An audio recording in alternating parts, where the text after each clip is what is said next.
Magandang araw mga ka-horror.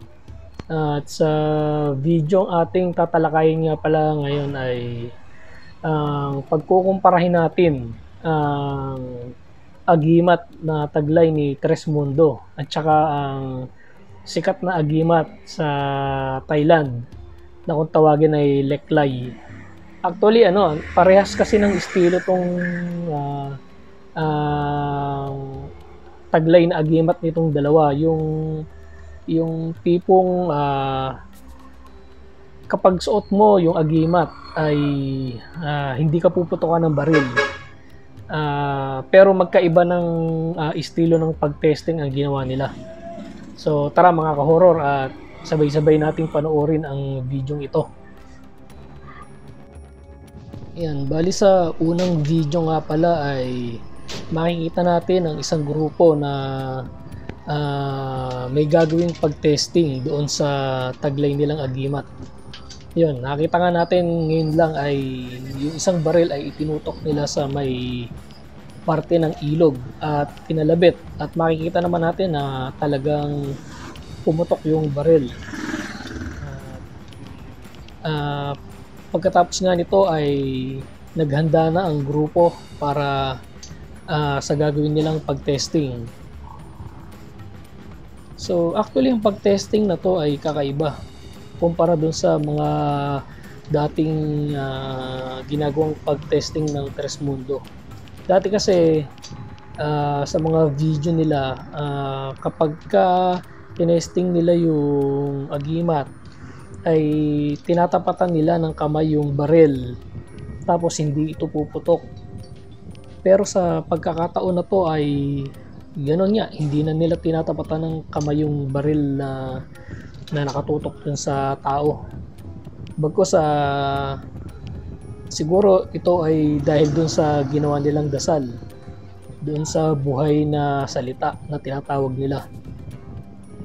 So yan, nakita naman natin kanina at tinutok nga dun sa nakaitim yung Armalite pero hindi nga makakalabit.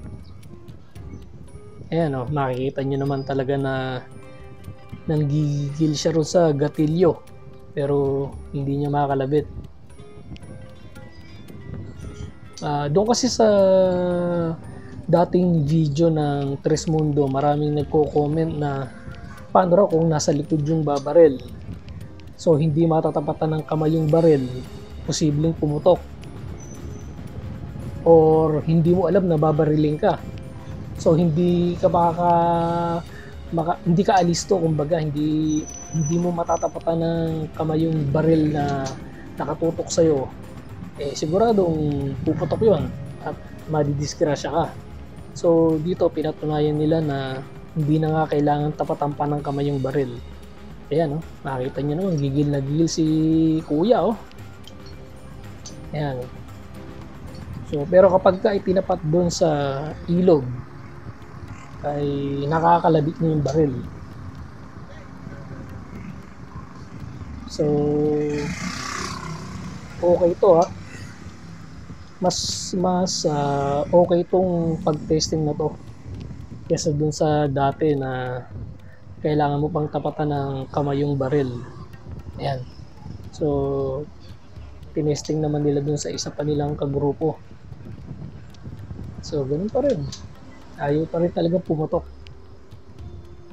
Ayan yun talagang nanggagalaiti yung naka-orange gigil na gigil. Ayan. So kinasa, pinalabit, tutok daw dun sa tubig.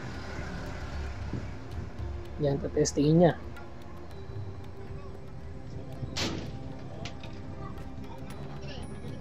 Yun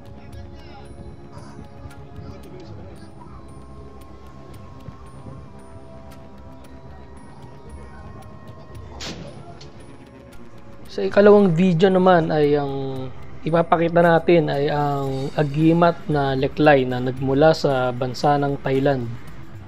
So actually halos kaparehas to ng ginawang pag-testing ni Tresmundo. Ang pagkakaiba lang, yung kay Tresmundo ay itinutok niya yung baril sa tao. Dito naman sa Leklay ay gumamit siya ng firing range. Meron siyang dalawang bagay na babarilin. Yung isa ay nakalagay yung Leklay at yung isa naman ay isang blankong papel lang. So kung makikita natin, magkatabi ito.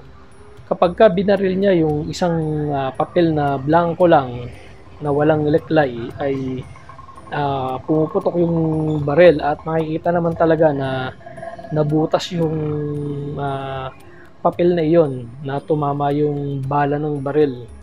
Tapos doon naman sa katabi na yon ay kapag itinutok na kung saan may nakalagay na Leklay, ay hindi puputok yung baril kahit anong gawing kalabit doon sa ginagamit niyang baril na pag-testing. Ayan.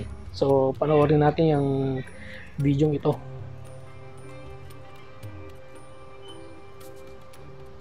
Ayan, actually dalawang beses niyang pinutukan yung yung papel na walang Leklay.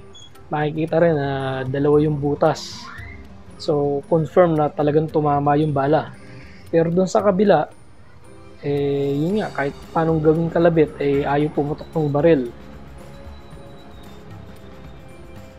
Ano sa palagay niya mga ka-horror ang mas may mabisang agimat na taglay? Yung bang agimat na hawak ni Tresmundo? O yung agimat ng Thailand na kung tawagin ay Leklay? Actually, parehas naman silang nakakabilib kung tutuusin. Ang tanong lang, kung sa totoong tiyak na kapahamakan ba ay kaya ka iligtas nito. Halimbawa na, yung tulad nga nun, totoong baril na may bala ang ipuputok sa'yo.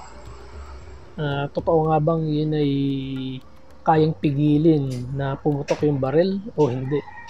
So, wala pang makapagsasabi niyan. So hanggang dito na lang mga ka-horror. At samahan nyo akong muli sa mga susunod ko pang mga video.